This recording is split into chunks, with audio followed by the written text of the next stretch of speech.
Hey, movie gang! It's yet another Babbling review. I'm Tom Babylon.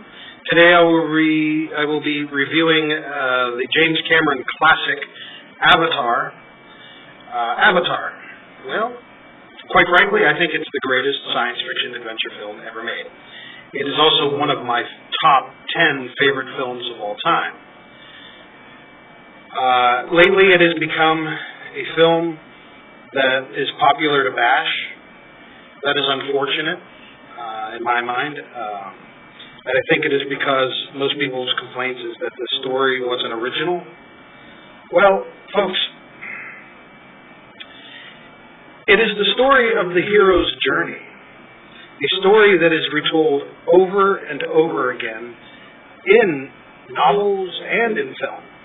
So I had no problem with this first film having a story like that at all. And I think it's done extremely well. I mean, James Cameron has made a phenomenal, monumental film. I think that's why he doesn't really make a whole lot of movies, is because he doesn't make a movie unless it's going to be monumental. And he just, he brought his vision to the screen in a perfect way. Perfection. And, and that's what people tend to forget. This is his creation. His creation. He wrote this story. I mean, he came up with such a whole new world of creatures and wonder, and he has a Bible of depth to the stories that he's going with the sequels, and I can't wait for the sequels. I just hope they don't call them Avatar 2, 3, and 4. That'd be too generic. But knowing James Cameron, they'll have a subtitle or something more creative. I mean, this film has dragons in it. Literally dragons. I mean, they're not considered to be dragons in the film, but they might as well be. I mean, they're probably the greatest rendition of what a dragon should be on film, ever. The acting is adequate. Sam Worthington wouldn't have been my first choice to play the role of Jake Sully, but he did an adequate job, and he's not even in it. You only see him half the time, literally. Zoe Saldana is great, probably one of the strengths of the film. Sigourney Weaver does an awesome job as the Obi-Wan type character to Jake Sully. I'm sure that's the way they'll go with the sequels, in some fashion. Stephen Lang, the best performance in the film, I think, is absolutely memorable as the villain, Colonel Quaritch. Just awesome.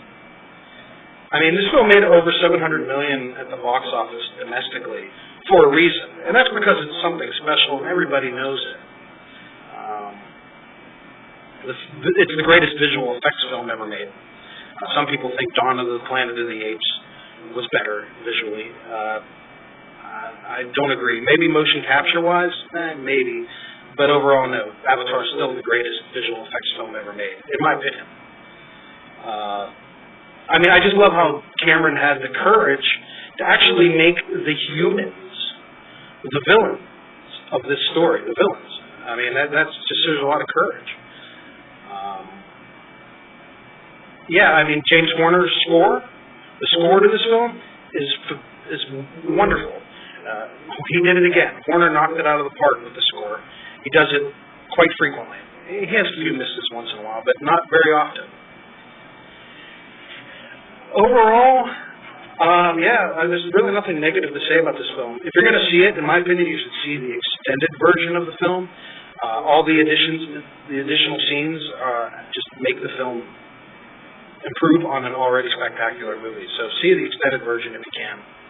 Overall, I will give this film a solid 10 out of 10. And there's not much else to say.